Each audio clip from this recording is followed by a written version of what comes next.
Hey guys, welcome to the Sua Sponte podcast. I'm Ken Harper, your host, and today I'm with Shawn Daniel. Shawn, would you like to just give the Rangers just a rough rundown of your military service and when you served in Ranger Battalion or Ranger Regiment? Yeah, sure. Ken, first I want to say thanks for having me on. Um, you know, always enjoy a thought-provoking conversation anytime I can pile in. So appreciate what y'all are doing and look forward to where this goes. So I enlisted in the Arkansas National Guard September of my senior year in high school. Um, the main purpose of that was I felt like I was going to go in the Army or in the military regardless. But I was trying to get to West Point, and I did everything right in high school except study. I had the pristine resume, just not the GPA or the test scores. So I enlisted in the Guard with the intent of applying to the prep school. West Point Prep School. Typically, you go there for a year and then you go into West Point. Um, and I was doing extremely well at the prep school. I got in the prep school, was doing extremely well, and got thrown out for an honor violation. My now brother-in-law and I had made a fake ID in high school, and I was dumb enough to take it with me to the prep school. So as they started to weed the class down to the 180 that they could send to West Point, somebody ratted me out, um, and I was thrown out. Uh, since I had not gone to basic training or AIT, I went to basic and AIT, and I changed my MOS to 19 Delta because, again, I figured I was going in the military, probably going to be an infantry officer, but it's kind of like free chicken. I can see the armor community a little bit through the eyes of a Cab Scout. Uh, and then 9 days out of AIT, I went to Ranger School. Um, Graduated from Ranger School in 58 days. I know it must have been easier then because now it's 62. Um, but it was, in fact, the last hard class. Went to college for a year at the University of Louisville, reapplied to West Point, got in. Graduated from West Point in 93. Went to the 82nd. Out of the 82nd, went to the captain's career course and then to Korea and then to 3rd Ranger Battalion. Worked on staff. And then in March 2001, I took command of Charlie Company. The events of 9/11 turned our world upside down. Charlie Company was the main effort going into Rhino on 19 October 2001. Came back from that deployment, did another deployment, came out of command, went up to regiment, had the opportunity to do the Rear D Regimental S3 thing during the invasion of Iraq, which I wouldn't wish that on my worst enemy. Left regiment, went to CGSC, went to Fort Campbell, came back to regiment, was the RS8 for a year and a half, 2 years. We did the force design update that added Delta Company, made 9-man squads, added the Echo Company, a whole bunch of other enablers in there, the dogs, all of that. It was regimental XO 9 to 10, and then left and commanded 3rd of the 509th in Alaska. Left there, went to the National Security Fellowship in Boston at the Harbor Kennedy School. Left there and went to SOCOM and retired in 2017. That's awesome, sir. You did so much. I mean, well, and you were inducted into the Ranger Hall of Fame in 2022. I was. Even a blind hog finds a nut every now and then, I guess. So, sir, we kind of discussed earlier about just some things that you've done since you've gotten out of the military, and we like to discuss with guys, just 3 parts of the 3rd stanza of the Ranger Creed about staying mentally alert, physically strong, and morally straight.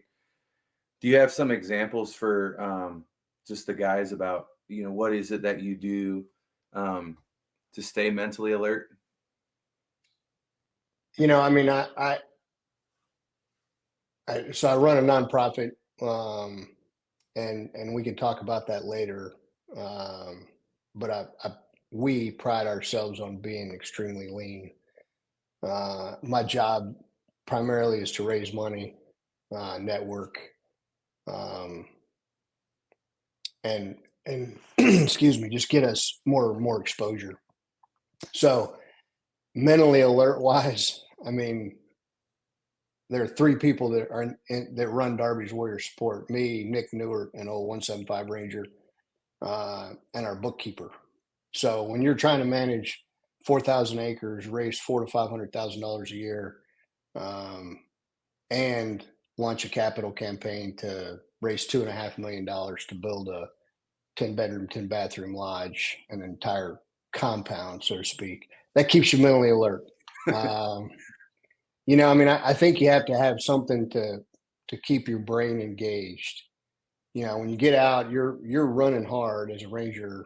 Um, you're supervising subordinates. You're thinking about the next mission. You're thinking about contingencies on the next target. All these things keep your wheels turning. If you try to just turn that off when you hang up the cleats, um, I think your mind's still spinning, and it's got nothing to spin on. So I don't care if it's work, if it's reading, if it's going back to school. Um, mentally alert. Just I think you have to keep your mind occupied. You have operated at such a high level for so long, or for however long you operated, and 3 years in the Ranger Regiment or 30 years in the Ranger Regiment. Um, I mean, you're running hard. So I just think when you hang up the cleats, you got to find something that's engaging, um, intellectually. But I think the biggest thing that people miss is the purpose. I got to wake up every morning and have a purpose of some kind to keep me going, and that purpose, combined with the intellectual side of what it is you're doing, I think contributes a lot to the mentally alert side. Um, the physically strong. I, I mean, I get up every morning at 5 o'clock, and I'm in the gym by 5:45. And I think if you stop doing that, I mean, some of us have, particularly old guys like me, have physical injuries that limit what we can do and what we can't do. Um, but I think you have to just stay active physically, because again, that's part of the DNA that the Ranger Regiment ingrained in you is, man, I got to be physically strong. Um, when I go out there to one of the farms, to work with Nick for a day, I mean, that dude is strong as an ox. And we go to lift one of the trailers or whatever onto the ball hitch of the truck. I can tell when I'm not lifting the right parts or I'm not doing the right exercises, because Nick's going to lift 90% of it anyway. I'm just there as kind of a formality. but I mean, I can also feel when, hey man, I gotta step it up.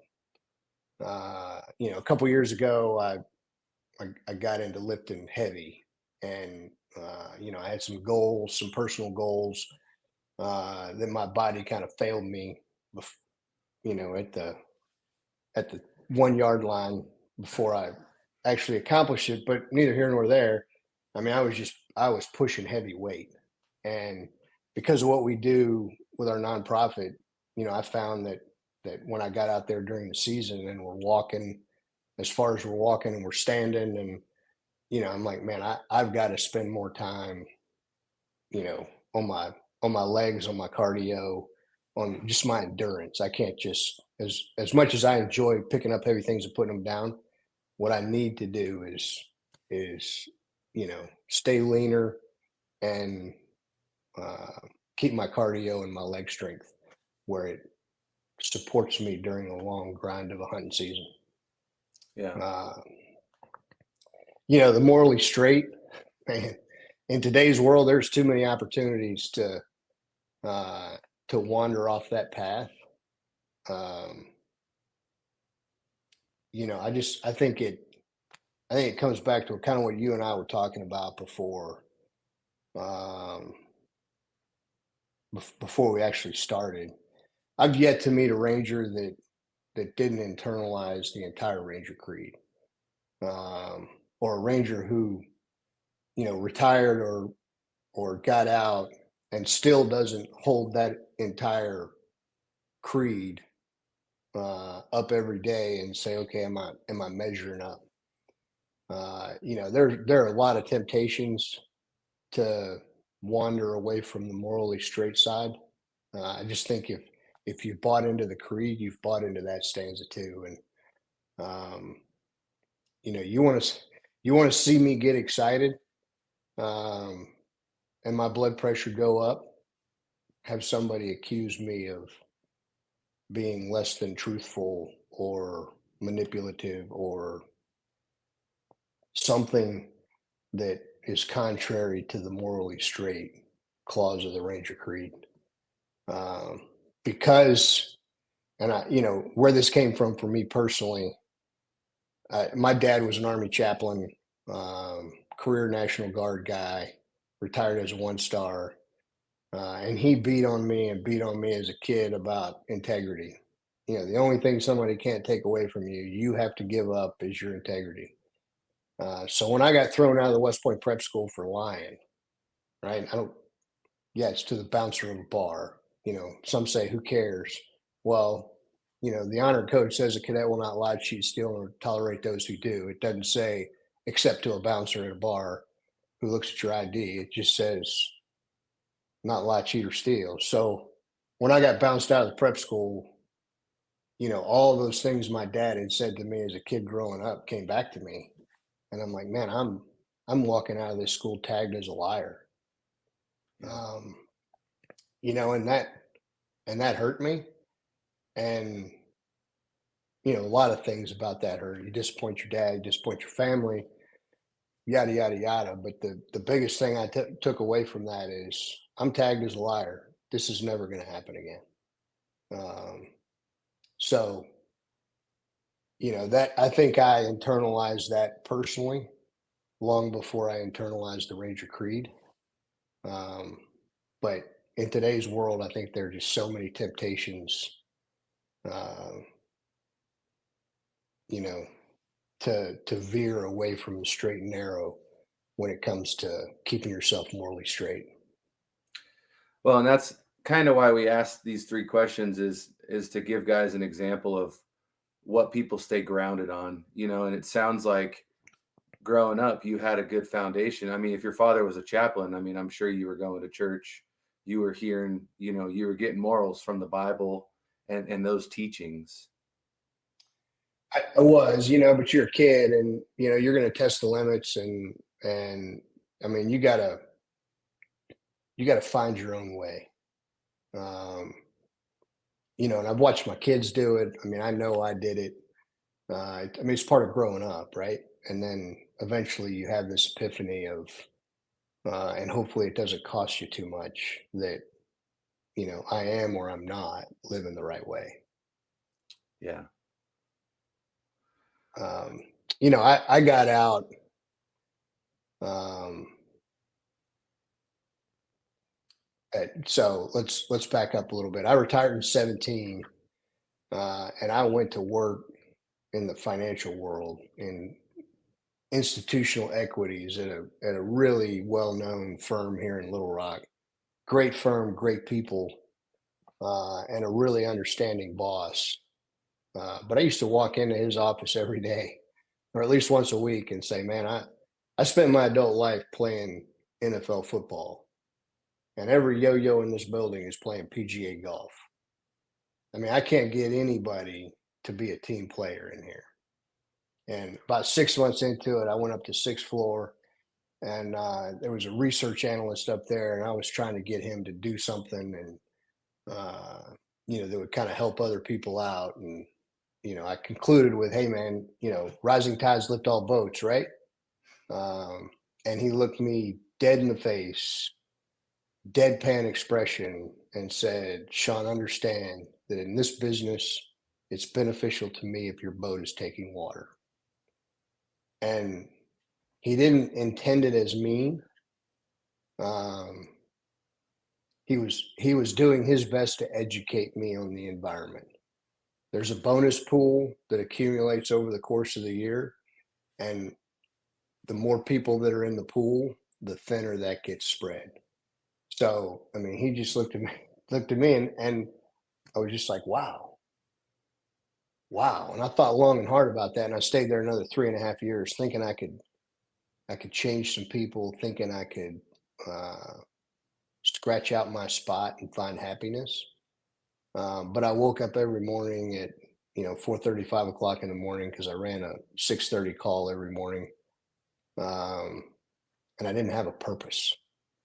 I mean, I was chasing money. I'll be the first to admit it. Uh, I resigned in 2021 with the support of my boss, um, and went to work for Darby's Warrior Support full time. And it's just been I should have done it as soon as I retired. Um, it gives you purpose every day. Every day. I mean, you're prepping farms for hunting season, and that is a 365-day a year job. You're raising money, you're networking, you're doing all kinds of things. And when you actually bring our guests in for the weekend, you're like, man, this is why I work my tail off for you know since the season ended last year, because what we're doing is impactful, it's meaningful. And uh so my 4 years, I guess my point is, my 4 years with this financial firm, I had no purpose. There was intellectual stimulation, and I learned a lot about business, and certainly networked to some people that have been big supporters of our organization, and all that's great. Um, but not having a purpose just left me empty. My kids didn't want to be around me. My wife didn't want to be around me. Hell, I didn't want to be around me. And then it some things happened, and uh, it was just time for a change. And I should have done it a long, long time ago. Yeah, I think it's sad you learned that lesson, but I think several Rangers I've talked to, like my buddy Mike from 175, he's running into the same problem. I run into the same problem with work, right? It's we go from regiment where we all have a common goal and a common purpose, and then we go out to the civilian world, and like you said, people are dumping water into your boat. I mean, it's not even just, it's not, sometimes it's not even people hoping your boat takes water. It's they're helping your boat take water, I mean, you got one guy dumping water in, another one drilling a hole at the bottom. And I think it's good for you that you learned that lesson, because when you do get to meet with Rangers, when they come to Darby's Warrior Support, that might be some of the frustration they have, or even guys getting out, because people don't think about that. They don't think about how crazy this world is outside of the brown fence, because generally you think, and it kind of goes to morally straight. You think people want to do the good, right thing for others, not, you know, No, people generally want to do what's good for them. yes. Um, and it is in stark contrast to the life you lived in the Ranger Regiment. And uh, I mean, your job doesn't necessarily have to provide you purpose, but you got to find purpose somewhere. Whether that's getting involved at church, getting involved in your community, um, your recreational activities. And this guy that used to live next to my father-in-law said, he was a doctor. He goes, I hate being a doctor. I hate it. I wake up every day hating being a doctor, but I enjoy my hobbies, and being a doctor allows me to enjoy my hobbies because my hobbies are expensive and doctors get paid a lot of money. So, I mean, his purpose at work was to support his recreational activities. Okay, I got it. I mean, maybe there's purpose in your recreational activities, or you got young kids and you just want to be at home, and your job's flexible hours, whatever. I mean, however you find purpose, man, you gotta find it, or you're gonna be empty. Yeah. Well, and I mean, I'm a truck driver. I don't think it gets, kind of more boring. I mean, I drive the same route every day, all day, every day. I mean, Monday through Friday. But like you said, I mean, it allows me to provide for my family. My wife can stay home and teach my kids. I'm at home every day. I get to have dinner with them, and that's my purpose. Trying to be the best father I can.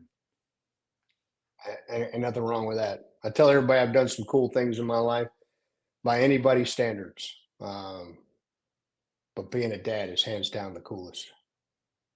Absolutely, I think it's one of the funnest things, and I feel like guys really miss out when they don't get a parent because it's amazing watching your kids.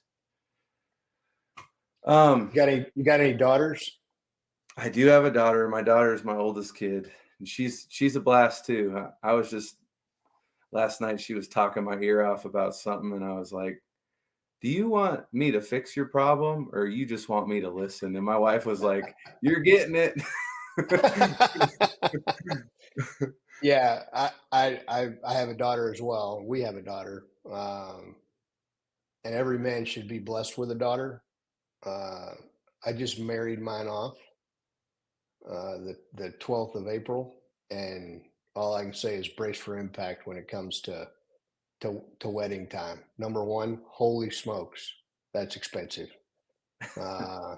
Number two, handing your daughter to another man to love and to cherish and to serve and protect.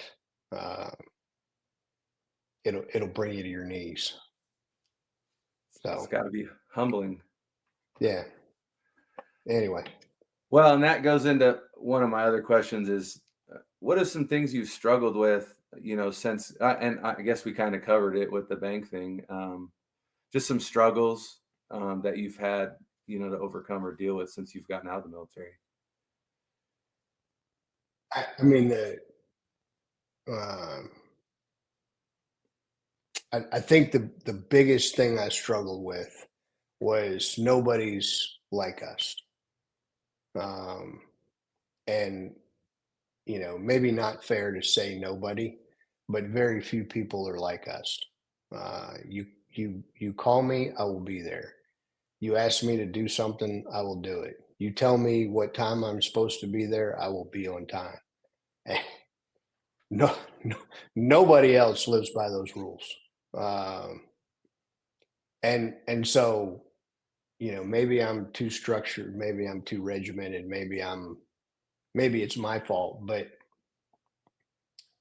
I just I felt I felt alone. I felt isolated. I longed to be around um, people that were motivated by the same things I was motivated by. Um, let's all put our shoulder into a task. Let's put the ball in the end zone. Let's all high five and go drink a cold beer, um, and make up stories about how great we were.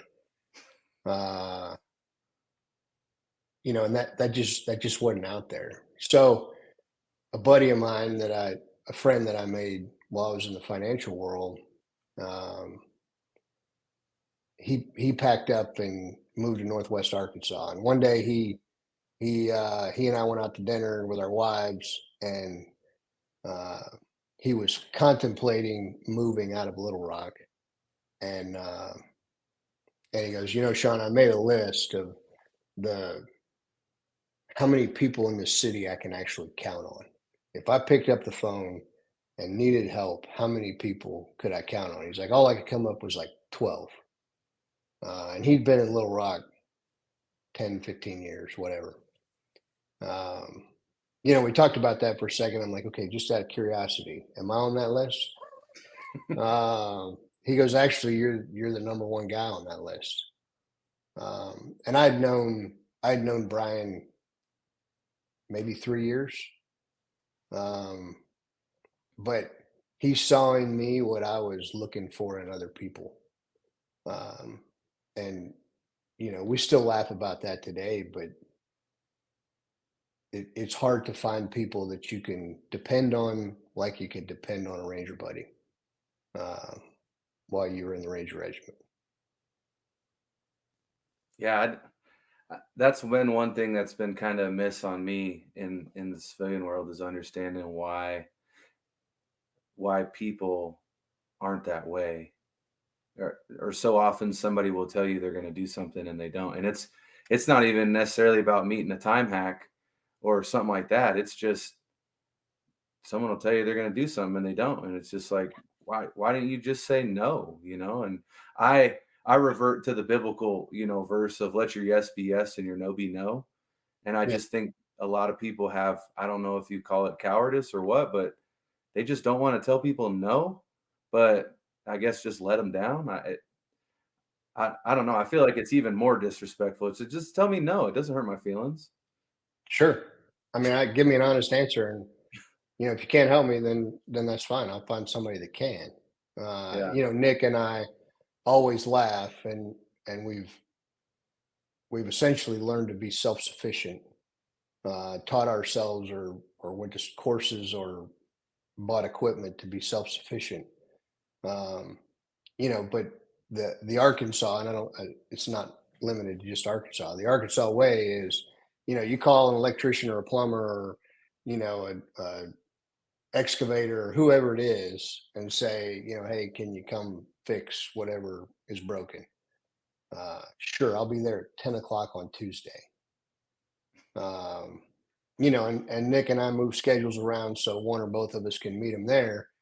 And 10 o'clock on Tuesday comes and goes. And, this contractor never shows up. And you're like, man, okay, maybe something happened. So you text them or you call them and they never answer. So you leave a voicemail and you send text messages. You send text messages for a week, 10 days, 2 weeks. And and then they come up and say, yeah, I had something else I had to do. I'll meet you Thursday at 9. Um, and it keeps happening again and again and again. And just it's maddening because there's no, hey, I'm not going to make it today. I had something come up. Okay, fine. But Nick and I drove, he drove 30 or 45 minutes. I drove an hour to get there and meet this guy and he never shows. And it just becomes difficult to swallow. Yeah. And I'll tell you right now, that ain't just an Arkansas thing because I'm in Montana and I mean, that's a subcontractor thing. You know what I mean? Like I generaled my house. I've got friends that general their houses and stuff. And I think that's just how they keep their talent pool of I'm going to do this job when I get to it. Yeah. But Yeah. Just then don't tell me you're going to be there Tuesday at 9. yeah, that'd be Um, great. yeah. Just, and then text me if you're not going to make it and, we'll reschedule, but just ghosting me for a week or two and coming back up on the net and expecting the job to still be waiting for you. Sorry, I've moved on. So now Nick and I have learned to do electrical work, plumbing, bought tractors with backhoes, and we're like, okay, we're just not going to depend on other people. We'll become self sufficient. Yeah, that's almost the best answer anymore is just do it yourself. I mean, YouTube's out there. You just watch a video on it. Oh, you can learn anything on YouTube. Yeah. Anything. All right, Shawn. Well, do you have any closing remarks? I don't. I mean, I think um, maybe words of encouragement. Guys who do internalize the Ranger Creed, um, don't give it up because everybody isn't living by the same creed. Uh, Try your best to be patient with people. Um, there was one perfect guy in this world, and we hung him on a cross. Yeah. So, but don't turn your back on the creed. All paragraphs, all um, Stanzas. Yeah. stanzas, all phrases, everything in there is valuable, and it's just a great way to live your life. So, appreciate y'all having me on today, and anxious to see some of what others say about how they've internalized or how they continue to keep themselves physically strong, morally straight, and maybe I'll learn something in the process. Yeah, I think that's a good final point that you said there, sir. I think we shouldn't give up on the creed just because we don't find others that don't align with it. I know some of my friends in Montana, most of them are prior Rangers, but we do find frustration, but we still try to live the creed. So, like we always say here, Rangers lead the way. All the way, man.